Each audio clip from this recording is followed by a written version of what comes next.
about comics. Let's talk about comics. Let's talk about comics. Hey friends, how you doing? Today I'm going to do something different than usual. I'm going to proverbially kill two birds with one stone. I'm going to make one video for both my YouTube channels. If you don't know, I run the Chronic Crippled Collector channel, which focuses on my life with chronic pain and disability as a middle-aged man and the different ups and downs of that. And I also run the Old Nerd Reviews Wyoming channel.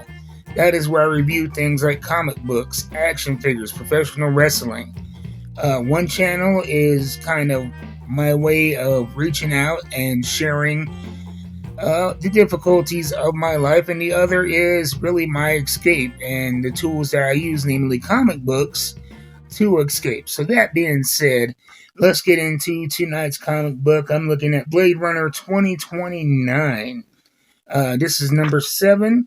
If you are not familiar with this world, pretty much there are it's a society that is futuristic in a way, kind of what they thought society may be back in the 1980s. I think when the first movie came out, never saw the movie, but loved the comic books.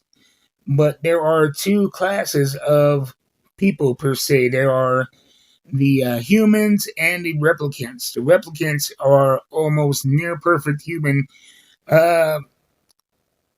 robots, I guess you would say, robots, androids.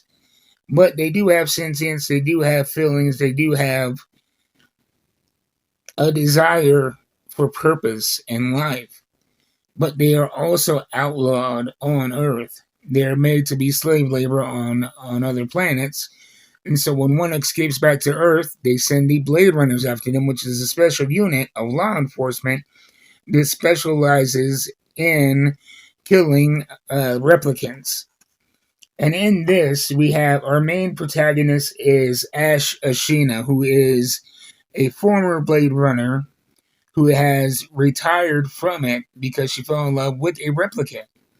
But then she joins up again to help other replicants escape.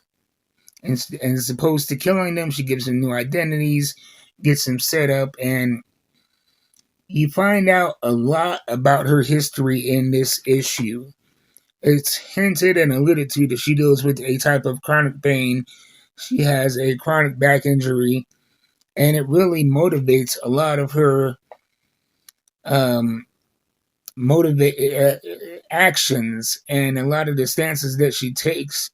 And this is interesting because this is a flashback to 2011, and we see Ashe Ashina in a whole different circumstance. Here she's in a police station, but she is being interrogated by a detective, and pretty much they're kind of interrogating each other because she's a petty thief that's kind of a Robin Hood figure.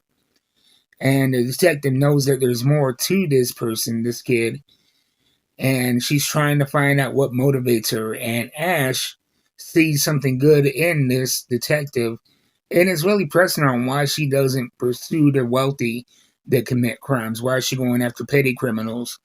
And in this bottom panel here, the detective says, "You got a heart of gold, that it?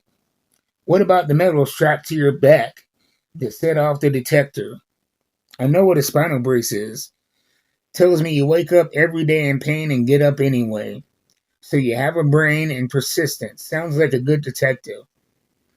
And so what these few panels do here is it lets you know what motivates Ashe and what her intentions are, and that she is genuinely a tough person with a sense of right and wrong that extends beyond traditional team dynamics. Meaning that it doesn't matter if she's on the side of the police or the replicant, she's going to go with her own moral compass. And that's something this detective sees in her. And it was, I've read this before. I've actually read my whole Blade Runner collection. It's how I spend my Saturday nights. I go back and I reread it because I enjoy it that much. But we get to know Ashe and we get to know why she is the way that she is and her seemingly split allegiances. She's always fought for the little guy. And when she joined up with the Blade Runners, I'm sure that she had an idea and a thought that maybe she was doing some good. But, she ended up finding out that there were more to replicants than just robots meant to work and serve humanity. And so that has really guided her in her mission as a double agent, Blade Runner.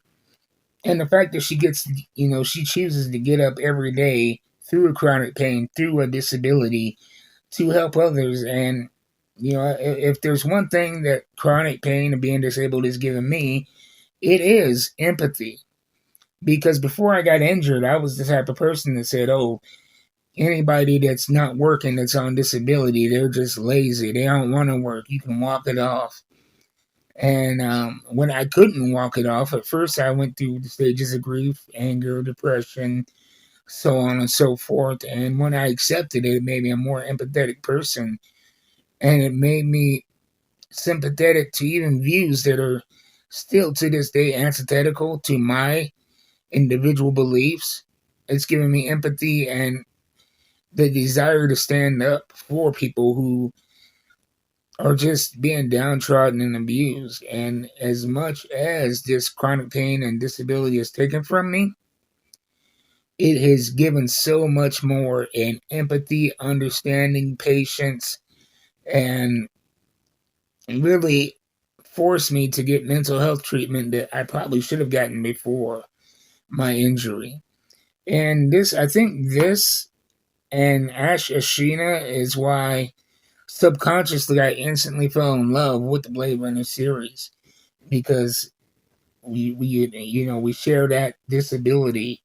And yes, she is a fictional character, but it's a character written from a real place, a person with an understanding of chronic pain and disabilities and what it does to you mentally. And so I would suggest this not only to disabled people, but especially disabled people and able-bodied people. For one, first and foremost, it's just a great book. Titan Comics has just been blowing everything out the water here lately, especially Blade Runner and the Conan series. But two, it'll give you an understanding and an insight to the mindset of somebody dealing with chronic pain. And throughout the series, we get to see her struggles along with towing that line between Vigilante and Blade Runner, having to deal with this extra issue of chronic pain. And in this issue, especially, in the previous issue, she was captured by this outlaw rebellion leader named Uton. And he has found a way to take the energy and life force of Blade Runners and add it to himself and to others. And when we ended this last issue, she was rescued from some kind of chamber. We didn't know what she was doing. She had been captured by Uton. And lo and behold, in this chamber, he healed her back issues. And she is both relieved and thankful, but leery and torn about what that means and what her new life is going to be. So I definitely suggest it. Blade Runner 2029, number 7. All of these series, all the whole Blade Runner 2029 is actually collectible in trade paperback format. So you can find that at your local comic book store, Amazon.com, or you could even order it through my buddies at Coffee and a Comic out of Huntington Beach, California. And if you're not in Huntington Beach, I'm not in Huntington Beach. But they have a great, easy-to-use website. They ship nationwide, and they have great deals on shipping and fantastic service. So go check them out. Until next time, keep fighting that good fight. Keep living despite disability. And keep reading them comic books. I'll see you guys next time.